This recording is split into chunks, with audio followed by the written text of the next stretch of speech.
ವಿಧಾನ ಪರಿಷತ್ ಚುನಾವಣೆಯಲ್ಲಿ ನಡೆದಂತ ಅಡ್ಡ ಮತದಾನ ಕಮಲ ಪಡೆಯಲ್ಲಿ ಸಂಚಲನವನ್ನ ಸೃಷ್ಟಿಸಿದೆ. ಬಹುಶಃ ಹೊಡೆತದಿಂದ ಹೊರಬರೋದಕ್ಕೆ ಈಗಲೂ ಕೂಡ ಬಿಜೆಪಿಗೆ ಸಾಧ್ಯ ಆಗ್ತಾ ಇಲ್ಲ. ಕರ್ನಾಟಕ ಬಿಜೆಪಿಗೆ ಸತ್ಯಶೋಧನಾ ಸಮಿತಿ ತನ್ನ ಮಧ್ಯಂತರ ವರದಿಯನ್ನ ಸಲ್ಲಿಸಿದೆ.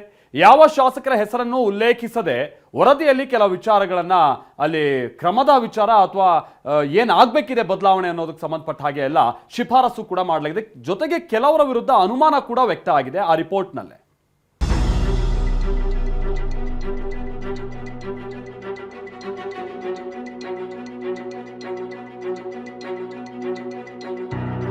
ಬಿವೈ ವಿಜಯೇಂದ್ರ ಕೈ ಸೇರಿದ ಅಡ್ಡ ರಿಪೋರ್ಟ್. ಬೆಳಗಾವಿಯ ಹಿರಿಯ ಶಾಸಕನಿಂದ ಅಡ್ಡ ಮತದಾನ ಶಂಕೆ. ಅಡ್ಡ ಮತದಾನ ರಾಜ್ಯ ಬಿಜೆಪಿ ನಾಯಕರನ್ನ ಅಡ್ಡಡ್ಡ ಮಲಗಿಸಿದೆ. ಅಡ್ಡ ಮತದಾನ ಮಾಡಿದವರನ್ನ ಪತ್ತೆ ಹಚ್ಚೋದಕ್ಕೆ ರಚಿಸಿದ ಸಮಿತಿ ಇವತ್ತು ಬಿವೈ ವಿಜಯೇಂದ್ರಗೆ ವರದಿಯನ್ನ ಸಲ್ಲಿಸಿದೆ.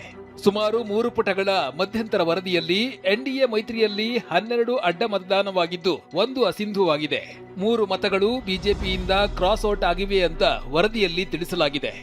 ಆಂತರಿಕವಾಗಿ ತನಿಖೆ ನಡೆಸಿ ವರದಿಯನ್ನು ಕೊಡಿ ಅಂತ ನಮಗೆ ನಿರ್ದೇಶನವನ್ನು ಕೊಟ್ಟಿದ್ರು.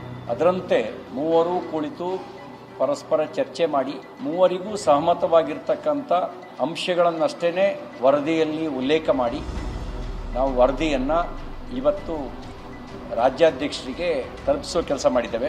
ವರದಿಯಲ್ಲಿ ಅಡ್ಡ ಮತದಾನ ಮಾಡಿದವರ ಹೆಸರನ್ನ ಉಲ್ಲೇಖಿಸಿಲ್ಲ. ಆದ್ರೆ ಬೆಳಗಾವಿ ಮೂಲದ ಹಿರಿಯ ಶಾಸಕರಿಂದಲೇ ಅಡ್ಡ ಮತದಾನವಾಗಿದೆ ಎಂಬ ಶಂಕೆ ವ್ಯಕ್ತವಾಗಿದೆ.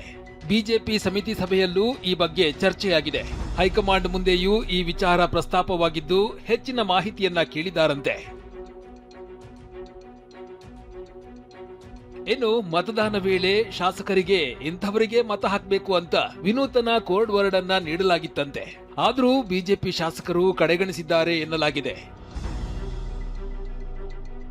ಸದ್ಯಕ್ಕೆ ಬಿಜೆಪಿ ಸತ್ಯಶೋಧನಾ ಸಮಿತಿ ಮಧ್ಯಂತರ ವರದಿಯನ್ನ ಮಾತ್ರ ರಾಜ್ಯಾಧ್ಯಕ್ಷರಿಗೆ ಸಲ್ಲಿಸಿದೆ.